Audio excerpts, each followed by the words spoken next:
کئی بار نقصان دہ ہے. ایسی مثال میں سینکڑوں دے سکتا ہوں, وقت کی قلت ہونے کی وجہ سے میں صرف ایک ڈاکٹری کی مثال دیا. ہم والدین کا فرض ہے کہ ہم اچھا ماحول اپنے بچوں کو دیں, اور آج اکثر والدین چاہتے ہیں کہ ہم ہمارے بچے کو ایک اچھی عمدہ انگریزی اسکول میں ڈالیں, کانوینٹ اسکول میں, اور بہت جدوجہد کرتے ہیں بچے کو کانوینٹ اسکول میں ڈالنے کے لیے. کئی بار لاکھوں روپیہ رشوت دیتے ہیں تاکہ میرے بچے کو کانوینٹ میں ایڈمیشن ملے. آپ اگر اپنے بچوں کو ایسے اسکول میں ڈالتے ہیں جو مغربی معاشرے کے بارے میں آپ کے بچوں کو سکھاتی ہے, جو اپنے رب سے دور لے کے جاتی ہے, وہ ایسی مثال ہے جیسے کہ آپ اپنے بچوں کے ہاتھ پیر باندھ رہے ہیں رسی سے اور اس کو پانی میں ڈال رہے ہیں اور کہتے ہیں کہ تیرو. آپ اگر اپنے بچے کے ہاتھ پیر باندھیں گے اور پانی میں ڈالیں گے, وہ بچہ کیسا تیرے گا؟ ذمہ دار کون ہے؟ ہم. اور ایڈوکیشن کے ذریعے ہم دیکھتے اسکول میں کئی مثال دے سکتا ہوں.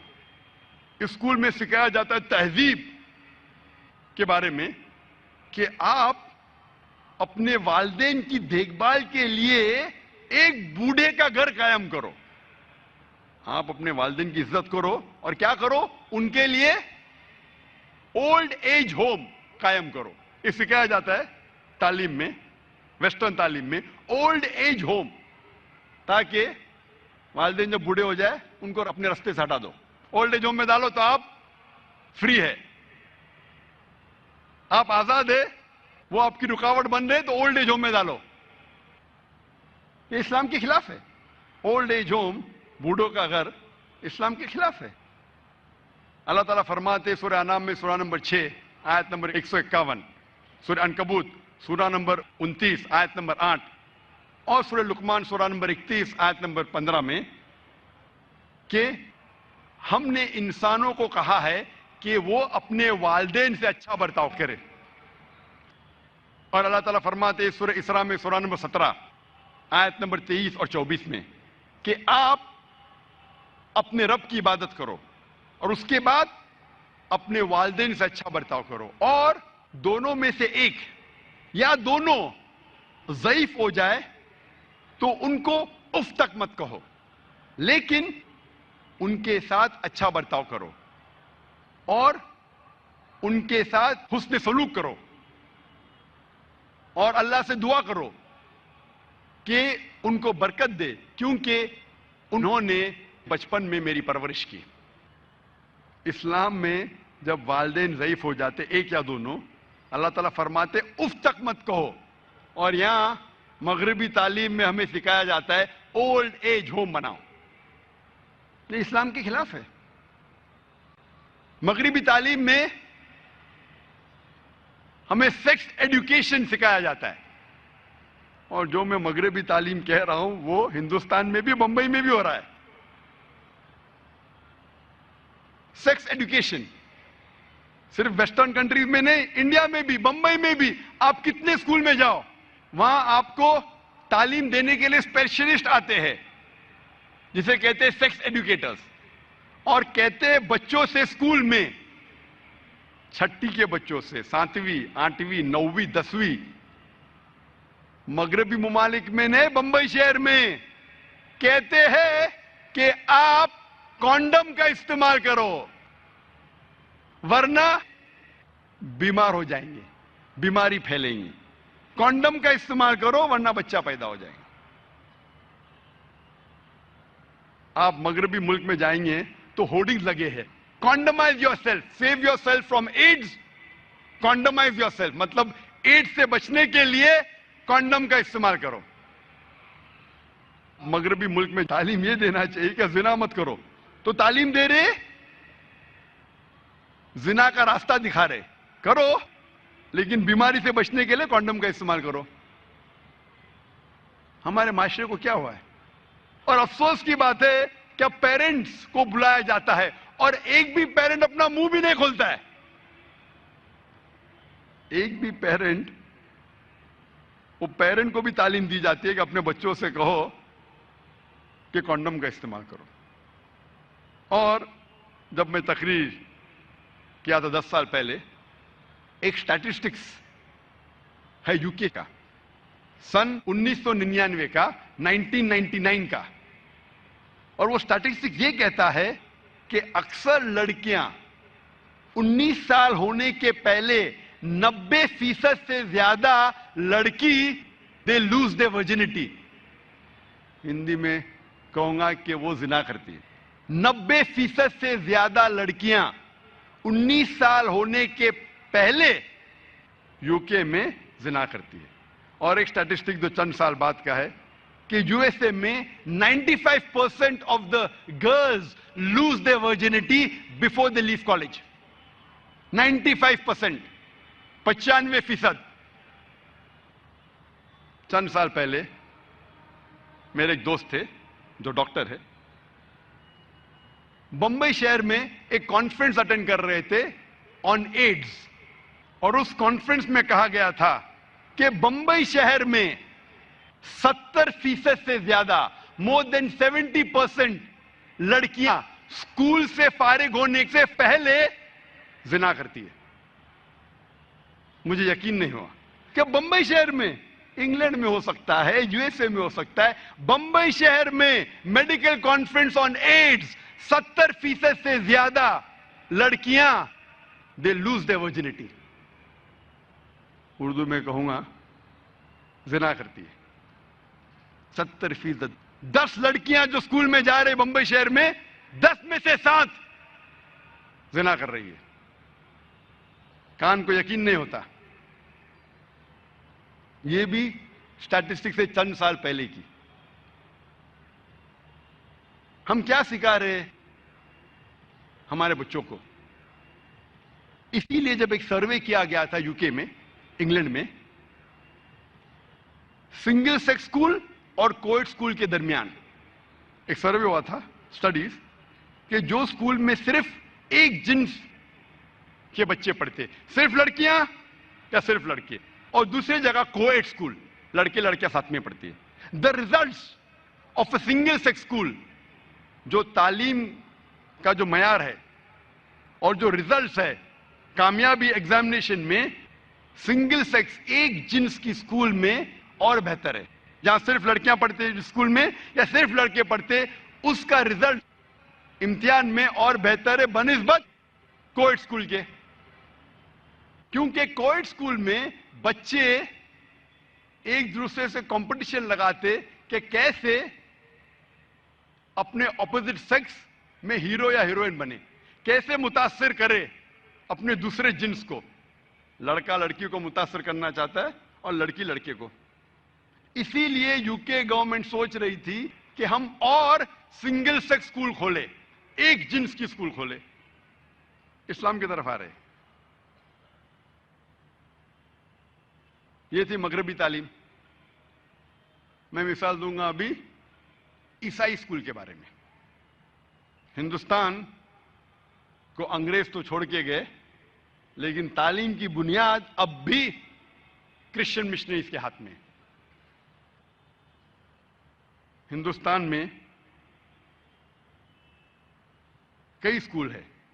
اکثر جتنے اسکول ہے ہم جانتے ہیں میجورٹی جو ایڈوکیشن، جو بنیادی ایڈوکیشن کی تعلیم ہے، اکثر شہروں میں وہ کرسچن کانوینٹ اسکولز کر رہے ہیں. اور کئی اسکولوں میں بچوں کو کس طریقے سے متاثر کیا جاتا ہے اس کی مثال دوں گا میں. اکثر اسکول میں، چاہے بمبے میں ہو، دلی میں ہو، بنگلور میں ہو، حیدرآباد میں ہو، اکثر اسکول میں صبح کو انہیں دعا کرنی پڑتی ہے عیسیٰ علیہ السلام کو، نعوذ باللہ، کیونکہ عیسائی مانتے ہیں کہ عیسیٰ علیہ السلام خدا ہے، نعوذ باللہ. اور ہر صبح ہمارے بچے عیسیٰ علیہ السلام سے دعا کرتے ہیں. پھر بھی ہم لاکھوں روپیہ ڈونیشن دے رہے، رشوت دے رہے اسکول میں داخل کرنے کے لیے، تاکہ ہمارے بچے ہر صبح شرک کریں. وہ تو کیا دیکھا جائے گا، میں بچے کو گھر پہ سکھاؤں گا. افسوس کی بات ہے کہ بمبئی تو چھوڑیے، ہمارے علاقے میں جہاں میرا ادارہ ہے اسلامک ریسرچ فاؤنڈیشن. اس محلے کا نام ہے ڈونگری.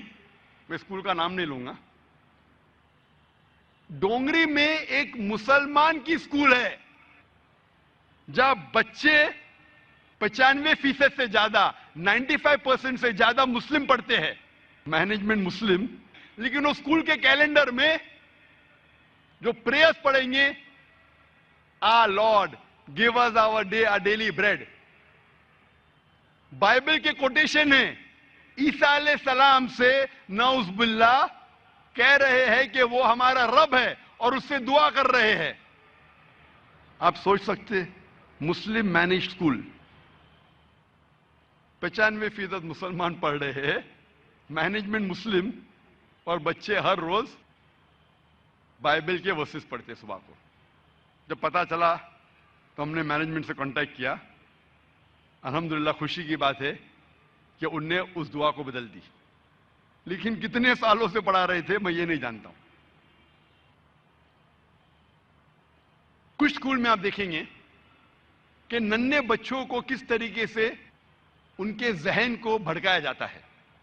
مثال کے طور پہ کچھ اسکول ہے جو ہر صبح میں بچوں سے دعا کرواتے ہیں, یا اللہ ہم کو چاکلیٹ دے. کوئی چاکلیٹ نہیں ملتی. ہے رام مجھے چاکلیٹ دے. کوئی چاکلیٹ نہیں. او جیزس مجھے چاکلیٹ دے, اور اوپر سے چاکلیٹ گرتی ہے. وہ بچے کے ذہن میں کیا گزریں گی؟ وہ سوچیں گا کہ میں اللہ سے فرمان کرتا ہوں, اللہ سے دعا کرتا ہوں, کوئی جواب نہیں. رام سے دعا کرتا ہوں, کوئی جواب نہیں. عیسیٰ علیہ السلام سے دعا کرتا ہوں, فوراً چاکلیٹ ملتی ہے مجھے. پھر چاکلیٹ کے ریپر پہ لکھا ہوتا ہے یا اللہ. بچہ چاکلیٹ کو کھول کے کھاتا ہے, چاکلیٹ کڑوی ہوتی ہے. چاکلیٹ کے ریپر پہ لکھا ہوتا ہے ہے رام. چاکلیٹ کھولتے کھاتی ہے, چاکلیٹ کڑوی ہوتی ہے. چاکلیٹ کے ریپر پہ لکھا ہوتا ہے او جیزس. بچہ چاکلیٹ کھاتا ہے, چاکلیٹ میٹھی ہوتی ہے. ایک لفظ کہے بنا اس بچے کے ذہن پہ فوراً, اس ننھے سے بچے کے ذہن پہ یہ سمجھ میں آتا ہے کہ عیسیٰ علیہ السلام ہمارا کہنا مانتے اور ہمیں اچھی چیزیں دیتے ہیں. ایسی کئی مثال ہے. میں اور ایک مثال دوں گا. اسکول میں بچے پکنک کے لیے جاتے. کچھ اسکول میں سال میں ایک بار, کچھ اسکول میں سال میں 2 بار. جب پکنک پہ جاتے تو بس خراب ہو جاتی ہے, تو ٹیچر کہتی ہے ابھی دعا کرو کہ بس اچھی ہو جائے. بولو بچوں یا اللہ بس شروع ہو جائے. تو یا اللہ بولتے, اگنیشن دیتا ہے ڈرائیور, بس نہیں شروع ہوتی. ہے رام بس کو ٹھیک کر دے, اگنیشن دیتا ہے ڈرائیور, بس سیدھی نہیں ہوتی. او جیزس بس کو ٹھیک کر دے, اور بس ٹھیک ہو جاتی, شروع ہو جاتی ہے. اس بچے کے ذہن پہ, ننھے سے بچے کے ذہن میں یہ معلوم ہو جاتا ہے کہ میرا مددگار صرف عیسیٰ علیہ السلام ہے, نعوذ باللہ, اور وہی ہمارا ایشور ہے. والدین کا فرض ہے کہ اپنے بچوں کو صحیح تعلیم دے اور صحیح تربیت دے. اسی لیے اللہ کے رسول فرماتے ہیں, صحیح حدیث میں ہے, صحیح مسلم کے جلد نمبر 4 حدیث نمبر 1631 میں, کہ اللہ کے رسول فرماتے کہ انسان کے مرنے کے بعد اس کے سارے اچھے اعمال ختم ہو جاتے سوائے 3 چیز کے. نمبر 1 صدقہ جاریہ, ایسا صدقہ کرو جو ہمیشہ کے لیے جاری رہے. دوسرا علم النافع, ایسا علم جو لوگوں کو فائدہ پہنچائے. اور تیسرا ولد الصالح, نیک اولاد جو والدین کے لیے دعا کرتے ہیں. تو انسان کے مرنے کے بعد اس کے سارے اچھے اعمال کا جو اکاؤنٹ رہتا ہے وہ بند ہو جاتا ہے صرف 3 چیز کے. ایک ہے صدقے جاریہ, دوسرا علم نافع جو علم سے لوگوں کو فائدہ ہو رہا ہے, اور تیسرا ولد صالح میں اچھے نیک اولاد جو والدین کے لیے دعا کرتے ہیں. تو اگر آپ اپنے بچوں کو صحیح تعلیم دے, اپنے رب کی طرف لے جائے, انشاءاللہ وہ آپ کی جنت کا راستہ بن سکتے ہیں. اللہ کے رسول فرماتے ہیں, اس کا ذکر صحیح حدیث میں ہے, صحیح بخاری جلد نمبر 2 کتاب الجمعہ چیپٹر نمبر 11 حدیث نمبر 893 میں, جس کا ذکر ترمذی میں بھی آتا ہے جلد نمبر 3 حدیث نمبر 1376 میں, جہاں اللہ کے رسول فرماتے ہیں کہ ہر انسان چارواہ ہے. Every human being is a shepherd. ہر انسان ذمہ دار ہے.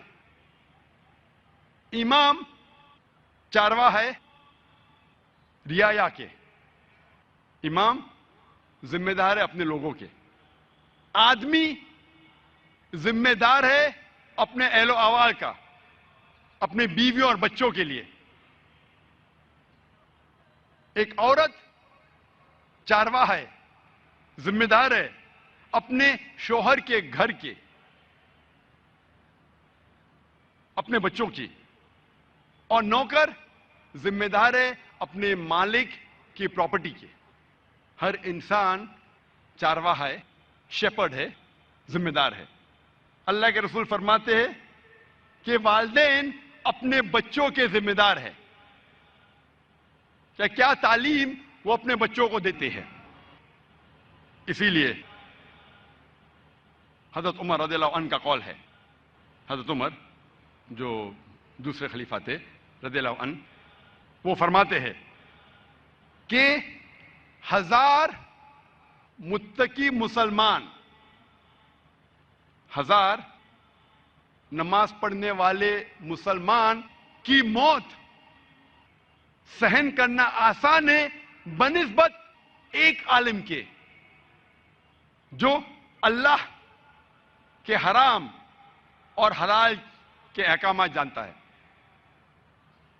حضرت عمر رضی اللہ عنہ فرماتے کہ اگر 1000 متقی مسلمان, نیک مسلمان, نماز پڑھنے والے مسلمان مرتے ہیں, وہ سہن کرنا آسان ہے بنسبت ایک عالم کے جس کے پاس اللہ کے حکم, فرض, حلال اور حرام کے بارے میں جانتا ہو. حضرت عمر رضی اللہ عنہ ایک وقت کہتے ہیں صحابہ سے کہ آپ کی کیا خواہش ہے کہ یہ کمرہ کس سے بھر جائے تاکہ میں اس کا استعمال کر سکوں اللہ کا دین پھیلانے کے لیے. سب سے بہترین خواہش کیا ہو سکتی ہے؟ تو ایک صحابہ فرماتے ہیں میری خواہش ہے کہ یہ روم, یہ کمرہ سونے سے بھر جائے تاکہ میں اس کا استعمال کر سکوں اللہ کا پیغام پھیلانے کے لیے. حضرت عمر رضی اللہ عنہ فرماتے اس سے بہترین خواہش کیا ہو سکتی ہے؟ تو دوسرے صحابہ اٹھ کے کہتے کہ میں خواہش کروں گا کہ یہ کمرہ ہیرے اور جوہرات سے بھر دے تاکہ میں اس کا استعمال اللہ کا پیغام, اللہ کا دین پھیلانے کے لیے کہوں, اللہ کا پیغام, اللہ کا دین پھیلانے کے لیے کروں. حضرت عمر رضی اللہ عنہ فرماتے اس سے بہترین خواہش کیا ہو سکتی ہے؟ تو صحابہ فرماتے یا امیر المومنین, آپ ہم سے کہو اس سے بہترین خواہش کیا ہو سکتی؟ اسلام کے دوسرے خلیفہ حضرت عمر رضی اللہ عنہ فرماتے کہ میری خواہش ہے کہ یہ کمرہ دائی سے بھر جائے, جیسے معاذ بن جبل, ابو عبیدہ بن جراح, حذیفہ بن الیمن رضی اللہ عنہ, تاکہ میں ان کو بھیجوں اللہ کا دین پھیلانے کے لیے. اس کال سے ہمیں پتا چلتا ہے کہ سب سے بہترین ہے مین پاور. ہم انسان سمجھتے ہیں کہ سب سے زیادہ ضرورت ہے دولت کی. دولت ٹھیک ہے, ضرورت پڑ سکتی ہے, لیکن سب سے اول نمبر پہ نہیں. سب سے اول ہے مین پاور. اچھے لوگ پیدا کرو, اچھے لوگ بناؤ, اچھے لوگ تیار کرو. آپ اگر محمد صلی اللہ علیہ وسلم کی سیرت پڑھیں گے, اللہ کے رسول نے کیا دولت پیچھے چھوڑی؟ اللہ کے رسول نے صحابہ تیار کیے, اور یہ صحابہ نے اللہ کا دین پھیلائے. مثال ہے ہمارے پاس حضرت ابوبکر کی, حضرت عمر کی رضی اللہ عنہ. ایک ایک مثال. تو دین پھیلانے کے لیے پیسے کی ضرورت نہیں. اگر 10 اہم چیز ہے, ہو سکتا ہے کہ 10ویں نمبر پہ پیسہ آ سکتا ہے, اول نمبر پہ نہیں. آج ہم مسلمان کے پاس کیا پیسے کی کمی ہے؟ آج ہم مسلمان کے پاس کالا سونا ہے, اربوں کے پاس پیسوں کی کمی ہے. کیا حالت ہے مسلمان کی؟ ایک دم نیچے ہے. سب لوگ ہم کو لات مار رہے, میڈیا پہ ہم کو ذلیل کر رہے. اتنا پیسہ ہمارے پاس ہے, میں کئی عرب کو جانتا ہوں جو 10 بل گیٹس کو اپنے کھیسے میں رکھیں گا. کتنے؟ 10 بل گیٹس کو ایک ایک کھیسے میں. یہ فوربس کی لسٹ پہ مت جائیے آپ. یہ فوربس کی لسٹ صرف چند تاجر کو لے کے اپنی لسٹ بناتے, فرش بناتے ہیں. اللہ نے مسلمانوں کو پیسہ کم نہیں دیا, پھر بھی ہماری یہ حالت ہے. کیوں؟ اس کی کیا وجہ ہے؟ اس کے بارے میں کہوں گا انشاءاللہ کچھ دیر بعد. تو دولت دین پھیلانے کے لیے ضروری نہیں ہے, اور اللہ نے آپ کے سامنے جو ناچیز کھڑا ہے, میں جانتا ہوں کہ 20 سال پہلے ہم نے قائم کی تھی ہماری اسلامک ریسرچ فاؤنڈیشن. میں نے میرے والد سے کہا کہ آپ لاکھوں روپیہ باہر دیتے ہیں خیرات میں, مجھے 5000 روپیہ دو مہینے کا. ہم نے اسلامک ریسرچ فاؤنڈیشن شروع کیے 5000 روپیہ مہینے سے, بس 5000 روپیہ. 20 سال بعد اللہ نے الحمدللہ اللہ کی مدد سے, اللہ کی ہدایت سے, اللہ کی مہربانی سے آج ہم ایسے مقام پہ پہنچے ہیں ماشاءاللہ کہ دنیا میں کوئی بھی نان گورنمنٹ پرائیویٹ دعوی آرگنائزیشن نہیں ہے. الحمدللہ ثم الحمدللہ. آج جو ہمارے پاس لوگ ہیں, جو والنٹیئرز ہے, جو دائی ہے, وہ امپورٹنٹ ہے. لوگ سمجھتے کہ پیسہ ضروری ہے. پیسہ میرے حساب سے ضروری نہیں ہے. ٹھیک ہے 10ویں نمبر پہ آ سکتا ہے, اہم نہیں ہے. 5000 روپیہ مہینہ سے شروع کیے, اور آج اللہ نے الحمدللہ ثم الحمدللہ. سو ہمیں ہمارے بچے کو تعلیم دینا چاہیے. ایک ایک بچے کو ایسی تعلیم دینا چاہیے کہ وہ دین کے قریب آئے اور اپنا دین پھیلا سکے. ہم اگر صحابہ کی سیرہ پڑھیں گے, ایک ایک مثال ہمیں ملیں گی اس میں, اور اس کی ذمہ داری ہے ہم والدین کی. اب تاریخ پڑھیں گے تو چند مثالیں ملتی ہیں ہمیں. ہمیں مثال ملتی ہے علامہ اقبال کی والدہ کے بارے میں. ہم جب کتابیں پڑھتے علامہ اقبال کی زندگی کے بارے میں تو پتہ چلتا ہے کہ علامہ اقبال کے والد ایک ایسا پیشہ کرتے تھے جو ربا سے جڑا تھا, جو سود سے جڑا تھا. اور علامہ اقبال کی والدہ اسے بالکل پسند نہیں کرتی تھی. تو جب علامہ اقبال پیدا ہوئے, علامہ اقبال کی والدہ نے اپنے چھاتی کا دودھ, اپنا دودھ اپنے بیٹے کو نہیں پلایا. وہ چاہتی تھی کہ میرے بیٹے کے جسم میں ایک بوند بھی حرام کمائی نہیں جائے.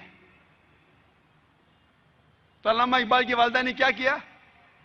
اپنے زیورات بیچے, جو خود کے تھے، الحمدللہ حلال کمائی کے تھے، زیورات کو بیچ کے ایک بکری خریدی اور اس بکری کے دودھ سے پرورش کی علامہ اقبال کی، اور اللہ نے پھر ان کے شوہر کو ہدایت دی اور وہ بھی سیدھے راستے پہ آ گئے، اور پھر اللہ نے ایسا شخص، علامہ اقبال جیسا شخص بنایا۔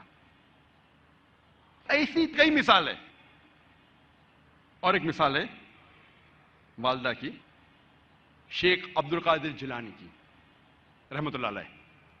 شیخ عبد القادر جیلانی رحمۃ اللہ علیہ الحمدللہ توحید پہ تھے، اور انہوں نے اس شہر ہندوستان میں اسلام کا دین پھیلایا، ان کا بڑا ہاتھ ہے، اور وہ توحید پہ تھے، اسلام کا صحیح پیغام گھروں تک پہنچایا۔ اور ان کی والدہ نے شیخ عبد القادر جیلانی رحمۃ اللہ علیہ کو سکھایا تھا کہ بیٹا تو ہمیشہ سچ بولنا، کبھی جھوٹ مت بولنا، چاہے تیرا نقصان ہو چاہے تیری جان جائے۔ ایک وقت جب شیخ عبد القادر جیلانی رحمۃ اللہ علیہ جب ایک سفر کر رہے تھے تو ان کی والدہ نے کچھ اشرفیاں ان کے کپڑے میں سی دی تاکہ وہ گم نہ جائے، تاکہ کوئی انہیں چوری نہ کرے۔ جب وہ سفر پہ نکلتے ہیں تو ایک ڈاکوؤں کا گروہ انہیں پکڑ لیتا ہے، اور جب جانچ پڑتال کرنے کے بعد کچھ پیسہ نہیں ملتا ہے تو وہ ڈاکو کہتے ہیں شیخ عبد القادر جیلانی رحمۃ اللہ علیہ سے کہ تیرے پاس کچھ پیسے نہیں؟ انہوں نے کہا ہاں ہے، میری ماں نے میرے کپڑوں میں سی لی ہے، اور وہ جگہ دکھاتے ہیں۔ وہ ڈاکوؤں نے کہا کہ اگر یہ بچہ ہمیں نہیں بتاتا تو ہمیں کبھی یہ اشرفیاں نہیں ملتی ہے۔ وہ اتنے خوش ہوئے اس بچے کے ایمانداری سے اور پوچھا کہ تم نے ہمیں سچ کیوں کہا؟ تو اس نے کہا کہ میری ماں نے مجھے سکھایا ہے کہ کبھی جھوٹ نہیں بولنا، چاہے میری جان جائے۔ وہ ڈاکو اتنے خوش ہوئے کہ انہوں نے ڈاکہ ڈالنا چھوڑ دیا۔ ایسے کئی مثال ملتے ہیں۔ جب تاریخ پڑھتے ہمیں مثال ملتی ہے تاریخ پڑھنے کے بعد، امام شافعی رحمۃ اللہ علیہ کی والدہ وہ یمنی تھی، اور ان کے والد قریش تھے، اور بچپن میں ہی ان کے والد کا انتقال ہو جاتا ہے، تو ان کی والدہ جدوجہد کرتی ہے اور امام شافعی رحمۃ اللہ علیہ کی پرورش کرتی ہے، اور ان کی خواہش تھی کہ میرا بیٹا علماء کے درمیان اپنا بچپن گزارے، اسی لیے سارا انتظام کرتی ہے اور امام شافعی رحمۃ اللہ علیہ کو مکہ بھیجتی ہے علماء کے درمیان جینے کے لیے۔ تو بچپن سے امام شافعی رحمۃ اللہ علیہ علماء کے درمیان ان کی پرورش ہوتی ہے، اور اللہ سبحانہ و تعالی ایسے ایک امام کو کھڑا کرتے ہیں، امام شافعی رحمۃ اللہ علیہ۔ قربانی تھی، پلاننگ تھی ان کی والدہ کی، مستقبل سوچا ان کے والدہ نے۔ میں اور ایک مثال دوں گا، امام بخاری کی رحمۃ اللہ علیہ۔ امام بخاری کی والدہ کا بڑا ہاتھ ہے امام بخاری کی پرورش کرنے کے لیے رحمۃ اللہ علیہ۔ امام بخاری رحمۃ اللہ علیہ کی یادداشت بہت بہترین تھی، بہت پختہ تھی، لیکن افسوس کی بات ہے کہ بچپن میں ہی وہ اپنی آنکھ کی روشنی کھو دیتے ہیں۔ آنکھ کی روشنی کھونے کے بعد اس وقت کے سب سے بہترین ڈاکٹر کو دکھانے کے باوجود ان کی آنکھ کی روشنی نہیں آتی۔ اس کے بعد امام بخاری رحمۃ اللہ علیہ کی والدہ روز لگاتار اپنے رب، اپنے خالق اللہ سبحانہ و تعالی سے دعا کرتی ہے کہ میری بیٹی کی روشنی لوٹا دے۔ اس کے بعد کئی عرصوں بعد اللہ سبحانہ و تعالی ان کی والدہ کی دعا سنتے، اور ان کی والدہ کے خواب میں آتے ہیں حضرت ابراہیم علیہ السلام، اور حضرت ابراہیم علیہ السلام فرماتے کہ تیرے بیٹے کی روشنی لوٹا دی گئی ہے، اور صبح کو امام بخاری رحمۃ اللہ علیہ وہ پھر سے دیکھ سکتے ہیں. تو یہ مثال ہے والدہ کی کس طریقے سے انہوں نے اپنے بچوں کی پرورش کی. میں اور ایک مثال دوں گا. دو لوگ تھے جو آپس میں بہت محبت کرتے تھے, فاروق اور صالحہ. اور فاروق اور صالحہ آپس میں محبت کرتے تھے. انہوں نے شادی کی. شادی کے 3 مہینے بعد جہاد کا اعلان ہوتا ہے اور فاروق جاتے ہیں جہاد پر. جہاد کے جانے سے پہلے وہ اپنی اہلیہ, اپنی بیوی صالحہ کو 30,000 دینار دیتے ہیں. 30,000 دینار ایک یوکے کے آدمی نے کیلکولیٹ کیا اور کہا کہ وہ ہوتے 2 ملین پاؤنڈ. 2 ملین پاؤنڈ کو میں تبدیل کروں گا روپیے میں, ہو جاتا ہے 15 کروڑ روپیے. وہ دیتے ہیں 30,000 دینار, 2 ملین پاؤنڈ, 15 کروڑ روپیے اپنی اہلیہ کو, اور کہتے ہیں کہ اسے محفوظ رکھو, اسے خرچ مت کرو, میں جہاد کے لیے جا رہا ہوں. اور پھر وہ جہاد کے لیے جاتے ہیں اور کہتے ہیں کہ انشاءاللہ میں 3 مہینے میں واپس لوٹوں گا. ان کے جانے کے چند مہینے بعد ان کی اہلیہ صالحہ کو ایک بیٹا پیدا ہوتا ہے. 1 سال گزرنے کے بعد ان کے شوہر واپس نہیں آتے.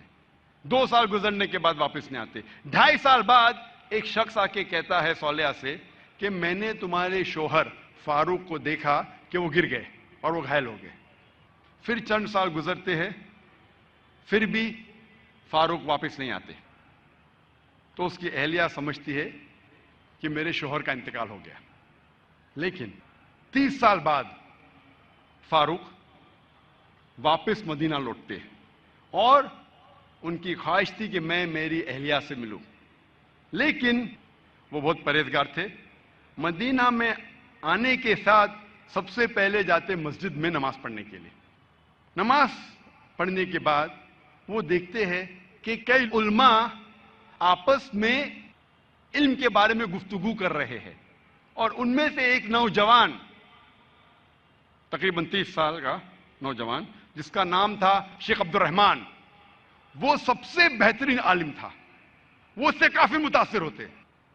پھر وہ جاتے ہیں اپنے گھر کی طرف. جب گھر میں داخل ہوتے ہیں تو اپنی بیوی صالحہ سے ملتے ہیں. وہ دونوں خوشی کے مارے رو پڑتے ہیں. اس کے بعد فاروق پوچھتا ہے کہ میرے 30,000 دینار تو محفوظ ہے نا, آپ نے اسے خرچ نہیں کیے؟ تو اس کی اہلیہ پوچھتی ہے آپ گھر آنے کے پہلے مسجد گئے تھے؟ ہاں بالکل صحیح, میں مسجد گیا تھا. وہاں آپ نے علماء کو دیکھا؟ ہاں میں دیکھا. کیسے؟ بہت اچھے. خوشی کی بات ہے کہ اس شہر میں ایسے علماء ہیں. تو اس کی اہلیہ اس سے پوچھتی ہے سب سے بہترین عالم آپ کو کون لگے؟ تو فاروق کہتے سب سے بہترین عالم تھے شیخ عبد الرحمن. تو اس کی اہلیہ پوچھتی ہے کہ اگر اللہ آپ کو شیخ عبد الرحمن جیسا علم دے تو آپ کتنا خرچہ کر سکتے اس علم کے لیے؟ تو فاروق کہتا ہے یہ سارے 30,000 دینار میں خرچ کر سکتا ہوں ایسا علم حاصل کرنے کے لیے. پھر اس کی بیوی پوچھتی ہے کہ اگر آپ کا بیٹا ہو, اسے ایسا عالم بنانے کے لیے آپ کتنا خرچ کریں گے؟ تو فاروق کہتے میں 30,000 دینار سے زیادہ خرچہ کر سکتا ہوں, 15 کروڑ روپے سے زیادہ خرچہ کر سکتا ہوں اپنے بیٹے کو شیخ عبد الرحمن بنانے کے لیے. تو اس کی اہلیہ کہتی ہے آپ کے جانے کے بعد مجھے ایک بیٹا پیدا ہوا اور یہ شیخ عبد الرحمن آپ کا بیٹا ہے, اور آپ کے 30,000 دینار میں نے خرچ کیے اس کو عالم بنانے کے لیے. آپ سوچ سکتے اس وقت بیٹے کو عالم بنانے کے لیے والدہ خرچہ کرتی ہے 30,000 دینار, 2 ملین پاؤنڈز, 15 کروڑ روپے. آج کون سا مسلمان اپنے بیٹے کو عالم بنانے کے لیے 15 کروڑ روپیہ خرچہ کرنے کو تیار ہے؟ ہاں ڈاکٹر بنانے کے لیے نو پرابلم,